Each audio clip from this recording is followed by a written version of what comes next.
Hello, universe. I feel like I'm stepping into my dark phase again. Can you tell? I have my laptop in front of me. And I was supposed to pay a bill, but then the gateway was still open. Shocking, because the gateway is like my home away from home. And I was just pulling up the notes from my appointments that I had last week. I don't even know if I've vlogged since I got my results back. I haven't. Oh gosh. Okay, yeah, I don't have uterine cancer. Oh my God. Yeah, I don't have uterine cancer. Oh, these vlogs crack me up because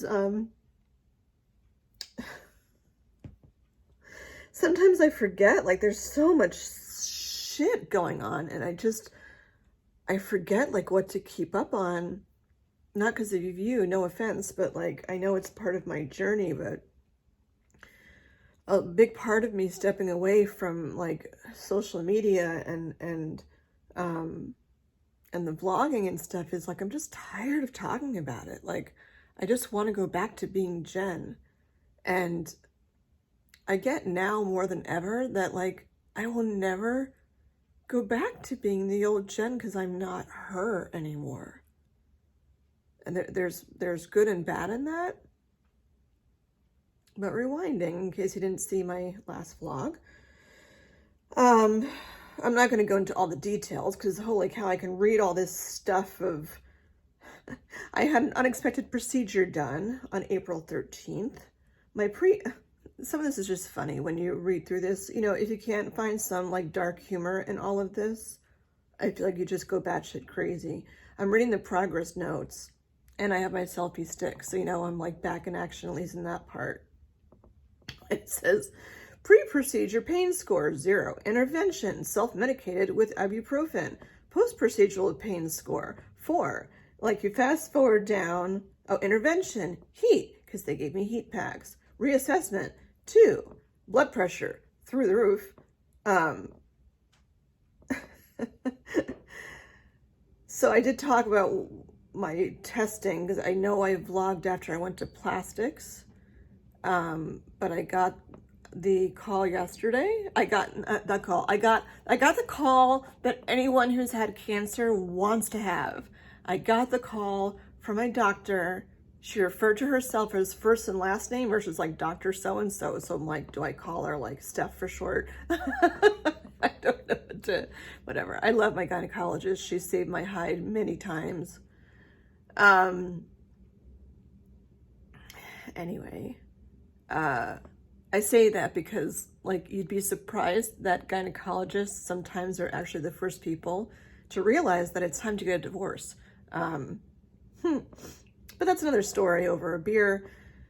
Anyway, she called and she said good news, which it was 3:30. Like when they call it 5:30, which is when I got my call saying that I didn't have good news.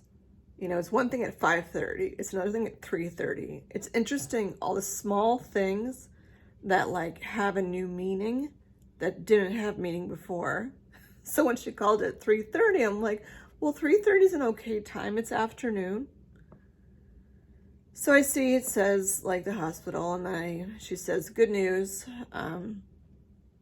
All of the stuff that they took out of me, on Wednesday is all benign. Nothing is cancerous. It's gone. Yay. I was actually more relieved from that phone call than I was when I found out that I did not need chemo and radiation. I'm having an internal, not battle, something like that, but less dark, about me personality-wise, like being introverted versus extroverted, being my former like outgoing self, and then like it was Friday night, I didn't go out. It's Saturday, I don't have plans to do anything today but clean and set up stuff for Easter. I feel like I'm becoming officially old. And by old, I don't mean old. I mean, like, I'm not a kid anymore. And most of my friends are actually older than I am. I'm 50. I just turned 50. And they refer to me as, oh, you're the baby, which is like annoying when you're 14. And because my birthday's in December. So like I'm always the last one to turn that age. Oh, you're the baby. You know, when you hear it when you're 50, it's still kind of fucking annoying. Like, you're the baby. It's like, fuck off. I'm still 49 and you're 50. Sorry, lots of obscenities in this one, apparently. But as I'm looking through,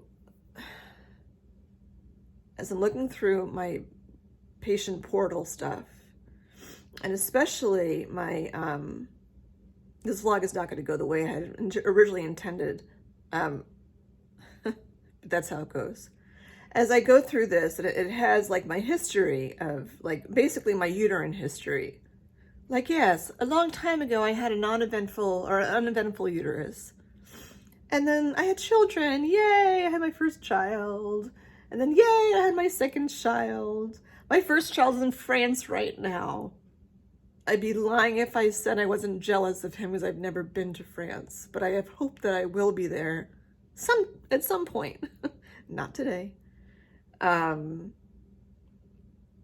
he's in France right now. So like, I'm so proud and so happy for him. Yeah, my younger one's gonna go away with friends for a couple days this week while they have spring break, which will be such a nice break for him. And like, I want to get away too. And honestly, my getting away right now is that I get to go on a college visit with my son in 2 days, which is the last one we'll have before decisions need to be made as to where he's going to go to school. And honestly, that to me right now, damn it, I cry. It's the damn Lupron. It's all this fucking hormone shit. It drives me nuts. Ugh. Like, I love my children. They make me tear up. But like, gosh, I'm talking about like college visits and I'm tearing up. Right now, I would rather spend the quality time with my younger son to go on a college visit than if I had the opportunity to honestly go to France. Unless I was going with my son. Because my kids are 17 and 20. Actually, my son's turning 21 tomorrow. Which in Europe is not as big a deal as it is here. Because he can drink there anyway. Before he turned 21. But that time with your kids as they're like moving out into adulthood is just so precious. And I only have a couple more months with my younger son before he like goes to school and moves, you know, into dorms and all that stuff, and the empty nesting thing will kick in. And I know, like, deep down, I've always said, for whatever reason, I feel like 50 is going to come and go, which was so bizarrely true because like 50 came and went. My son stepped up and did stuff for me here at the apartment, but like there was no party, there was no big hurrah that I was hoping, and it just wasn't there. And I still know that certain people are just not comfortable being around me anymore after the C word. And that's something that takes time to digest. They just disappear, and like it teaches you, you know, who's there for you and who's not, and it's tough. But the whole aging thing is just, it's kind of slapping me hard in the face. And that's why this morning when I got up, and I don't know what first made me mad. Oh, I was jealous because last night a bunch of my friends went out and hung out together, and obviously haven't done that in a long time because of the pandemic and stuff. And like I used to always hang out with them and have fun and like shoot potato cannons and like do stupid fun stuff. And I couldn't go out yesterday because I was cramping from this like really long thing I'm reading about, the procedure I had on Wednesday. I mean, I call it a sickle. They call it, oop, my session is expiring. Nope, stay logged on. I called it a sickle. It has another name for it. Hyster dagger. I don't know. I can't find it. it starts with hyster something because of like, you know, your uterus. And then, I don't know. I'm not even going to try to find it. Oh, here we go. The hysteroscopic tenaculum. Doesn't that sound appetizing? And then blunt scissors. Oh my God. Blunt scissors. That sounds almost like we use rusty scissors to remove things from your uterus that weren't supposed to be there. The hysteroscopic tenaculum. Because I had a polyp and another, you know, object in my uterus that wasn't supposed to be there. Not that the hysteroscopic tenaculum was supposed to be there. They were removed. They were both benign. And so where I am right now is that I can't just hop back on the tamoxifen, because the tamoxifen most likely, I don't know this medically, it's on the chart, but the tamoxifen most likely caused the growths in my uterus. So, yeah, you're on the tamoxifen to keep you from getting your breast cancer coming back, and then the tamoxifen also wreaks havoc to your uterus. So, yeah, so it made me like upset that I couldn't go out yesterday, but it also made me proud of myself that I didn't push myself to go out anyway, because I feel much better this morning, and it's Saturday now, and I had the surgery done on Wednesday, and it's about time that I like step up and protect myself. And I just watched a movie and ate leftovers and had ice cream and Oreos and just sat in the apartment, and that's okay. But that wasn't like former Jen. Former Jen years ago was like black lipstick, oh gosh, pleather skirt, platform boots that went up to my knees that were laced up. Those were pretty boots. All black, going to see bands and dancing and fun times, man. It just seems like a lifetime ago. And it's like now I'm just like I'm discovering like who am I now? Like right now, I'm just like comfy sweatshirt. I lost this sweatshirt for a while. I think I mentioned it. Couldn't find it. It was back in my closet. And actually watching my last vlog that I put up with those maroon jeans, I gotta find those. I have no idea where those are, but right now it's like awesome to have another pair of jeans that fit. So it's weird as I'm trying to figure out like, you know, who I am, not be jealous of the old person that I was, and just honor the journey of what I'm doing right now. I'm not 20 anymore, and I'm not 80. And I have to respect my body for all this shit that I'm reading that like it's, whoa, that it's gone through. There's a lot.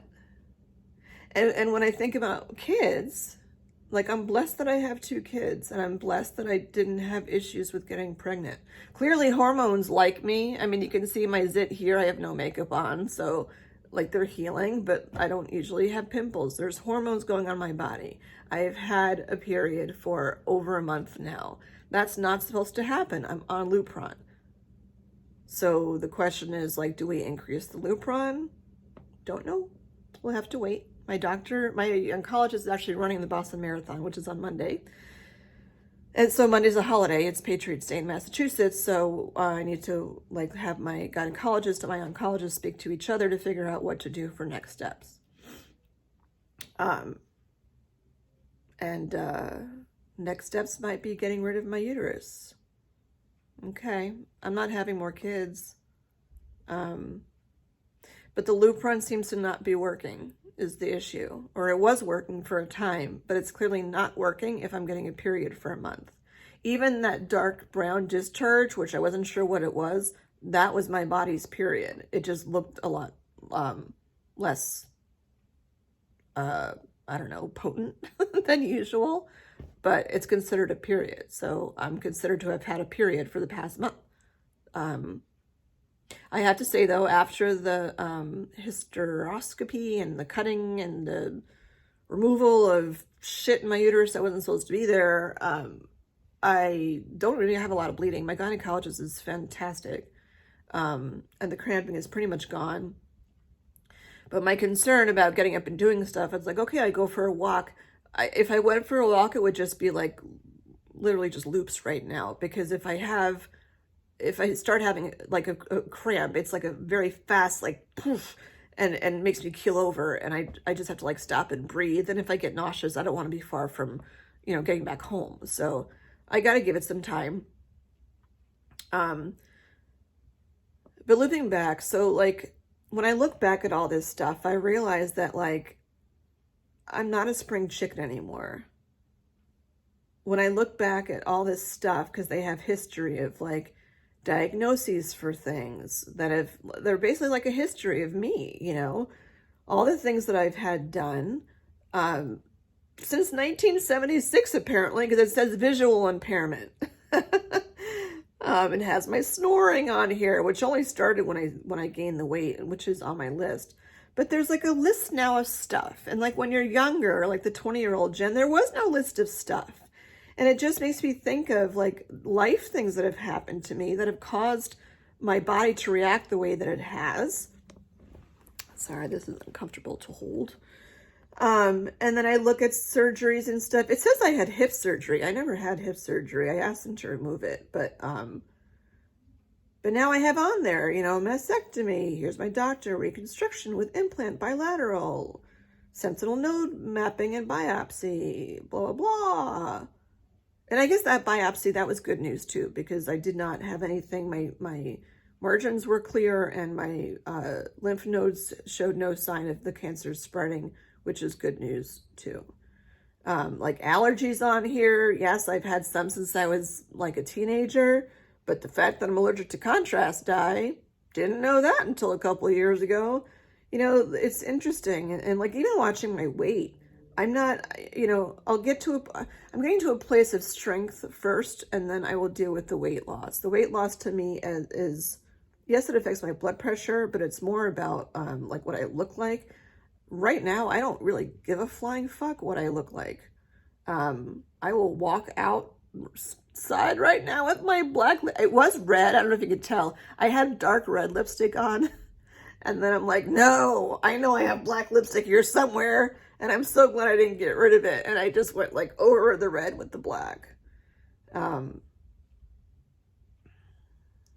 looking at all of these things, oh God, like, okay, here's my consent that I signed. The procedure, it says consent, procedure, benefits, risks, including infection, bleeding, uterine perforation, cramping and discomfort. Yeah, really. Miscarriage if pregnant, and alternatives explained to the patient, blah, blah, blah. Signed consent, and there they went a clipping. Yeah, I also learned that things that end with oma don't all mean cancer either. Fun fact. Oh God, it now goes into description. I'm not reading all this stuff. Oh, I just read blunt scissors again. I'm not, And it says like she spent 40 minutes. The whole, procedure was 40 minutes, but I was in there for 2.5 hours. It says caring for the patient, and then it gives me numbers and letters to identify me. I don't even know what the hell that means. And I don't even really care. I don't. And it says contact PCP if your blood pressure remains high. I cannot stand my PCP. I have a list to make an appointment with another one. But anyway, uterus, hysterectomy, thoughts. When I said first that like I was more happy about hearing that, I'm going to close this, about hearing that my biopsy was negative for my uterus than I was when I found out I didn't need chemo and radiation. I was home alone when I got that phone call. Whereas when I found out about my cancer, when I found out that I didn't need chemo and radiation, I was with other people or like another person. And you have the reaction of the person that you're with that, and it does impact your own reaction. Like, I wasn't jumping for joy when I found out that I didn't need chemo and radiation. I was relieved, but maybe deep down inside, I knew that I wasn't going to need it. I don't know why. Or that if I did, okay, go ahead, let's do it. I was perfectly ready to like get rid of my hair. I guess I just assumed that it was that was what was gonna happen. But everyone else was so excited for me, and I'm like, yeah, like whatever. I don't know. But this time was different because I was home alone and got the call. Nobody else was here. And granted, I only told a few people about the surgery, or me even going in to have stuff tested because they found stuff. But all that happened so fast. Like, they didn't find the polyp and stuff until, that day. It was all just a very long procedure. But there was nobody else around. So all the reactions that I had to hearing the benign word, I didn't even know she used the word benign. I think she did. She must have. But it was all like my reaction. And it was the first time that I could just be with my own reaction. And I cried. I feel very connected to my gynecologist because of stuff that's gone on with her throughout my life. I mean, granted, she's been my gynecologist for 12 years since I've been in Massachusetts. So she wasn't there when like I had my children and stuff. But she was there as I went through my divorce and, being single again and then dating people and then becoming sexually active again and all that stuff and triggers that pop up. Like, she was there for all of that. So I feel very connected to her. And maybe that's why I reacted the way I did. I don't know. But I started crying, like to the point that I had to pause because I couldn't talk. And I was just so relieved. And I'm like, I don't know why I'm more relieved about this. I mean, yes, there's a thought of like, tamoxifen factually does increase the risk of uterine cancer. And like having one cancer is one thing. Finding out that you have something else malignant in a different organ is like a whole other, like, what the fuck? Is it everywhere? Of course, that is it everywhere mentality pops into play as soon as you find out you have cancer. So I felt like I owned my own reaction, which was a nice is the best word I can think of. It was a nice feeling that I could just own my own response to hearing the news. And again, interesting to see who you've told that you're going in for all this stuff, who follows up and who doesn't.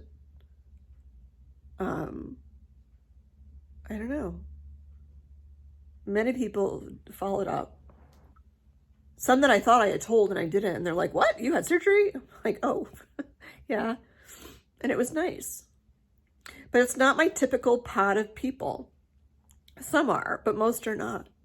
And I find so much that you hear that with this whole cancer journey. Like, they're not your typical people. So it's almost like you're starting from scratch with everything.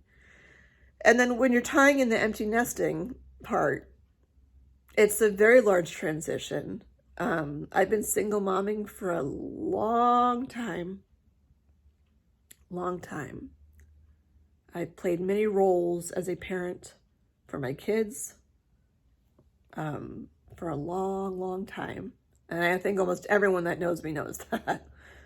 And they've grown up into fantastic human beings. And it'll be great for my younger one when he can just spread his wings next year and do what he wants to do and, form his adult life. But when it comes to my uterus and all of this stuff, of course it's devastating to lose your boobs. Absolutely devastating. I would not be devastated to lose my uterus. It's like it gave me 2 children. That's what I needed it for. She told me after the surgery, she's like, I'm not going to do that again to you. She's like, if something happens, something pops up, she's like, we should just remove the uterus. I'm like, okay, it's fine. We've been playing around with that idea for quite a while. Sorry, I got my angles right. We've been playing around with that idea for a while, but like, she's pretty conservative and like, why get rid of it if I don't need to? But it's had its time, and it's just like you're flipping another chapter in a book when it's like, okay, get rid of the uterus. I have my kids. I don't need it. If tamoxifen is going to keep me from getting breast cancer or any cancer, I don't know. And my uterus is what might get cancer because of the tamoxifen, then yes, it's time to go. And that's fine. It's just an interesting loop around as to like, what has my uterus done for me in my life? You know, obviously periods are no fun, but like, you know, allowing you to give birth is I mean, I don't have words. Like, I gave birth to 2 wonderful children. Where my boobs didn't dawn on me till yesterday. I was watching some movie last night. I won't say what it was, but there was nudity in it. It wasn't porn. There was nudity in it.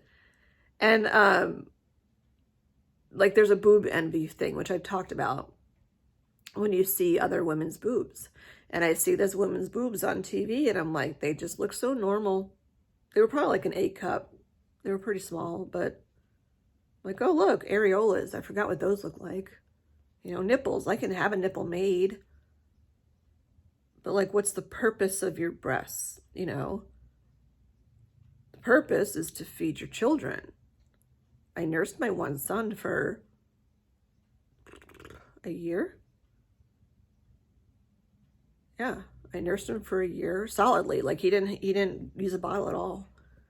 My older one couldn't nurse him.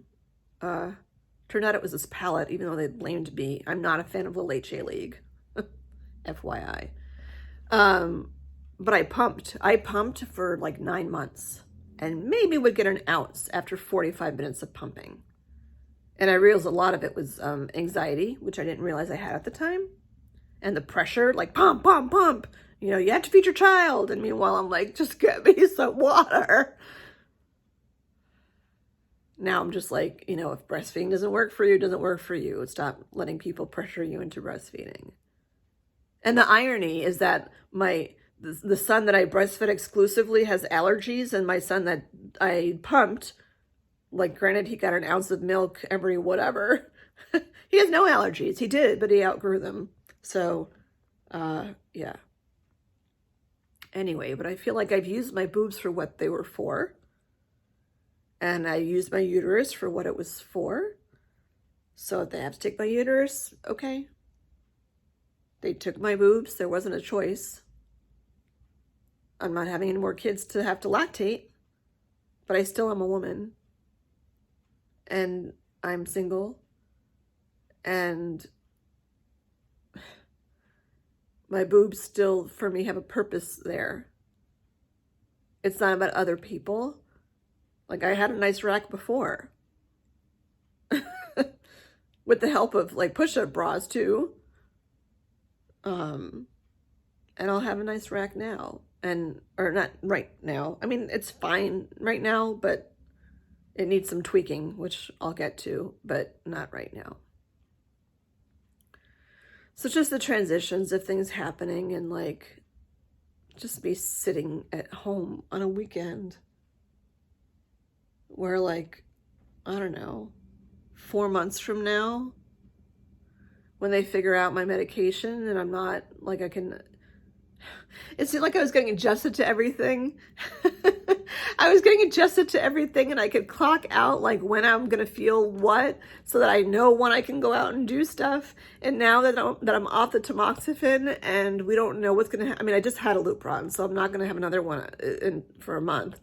And then we'll see what happens if they're going to increase the dosage or whatever.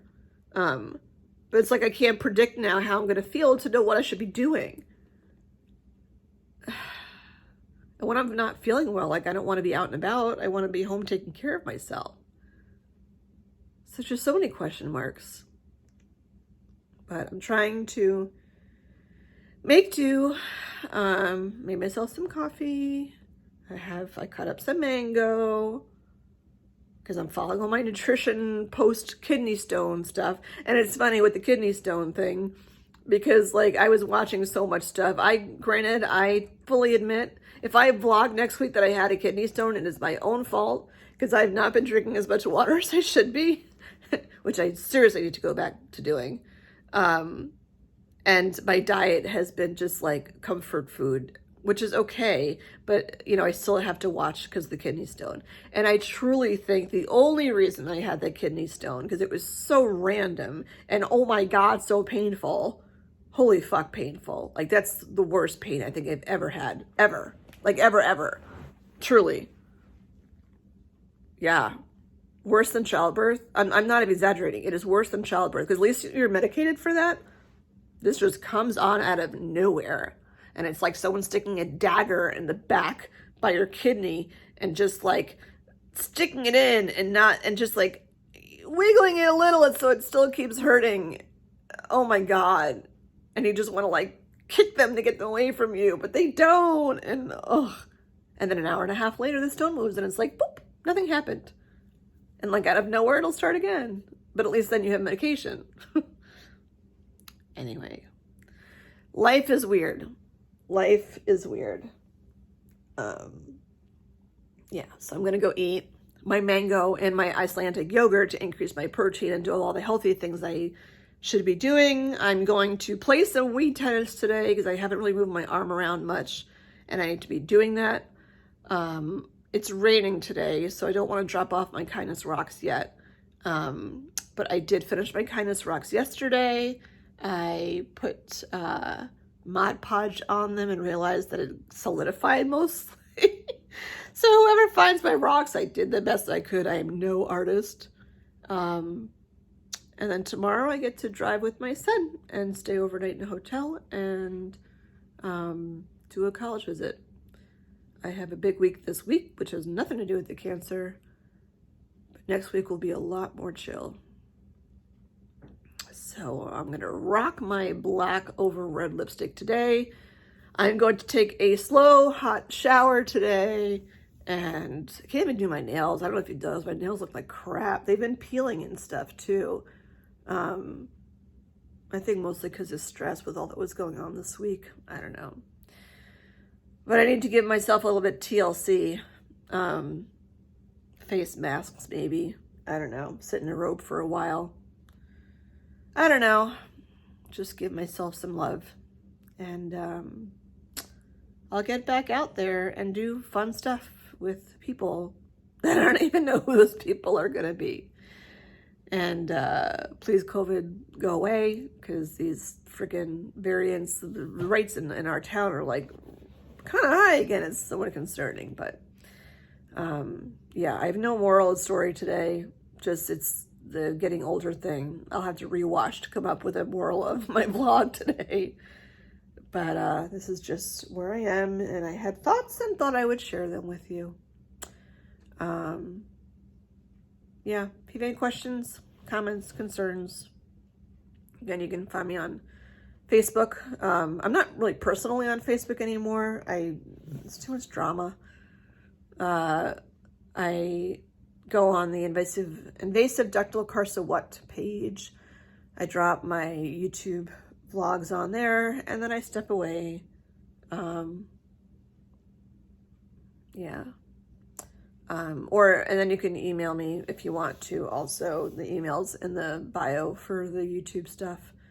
And that's it. That's where I am. So I hope you're having a cheery day that you don't need to wear black and red lipstick. And take care of yourself today. And be kind to whatever part of the journey you're in. Because all of it has some sort of meaning. That's all. Bye, everyone.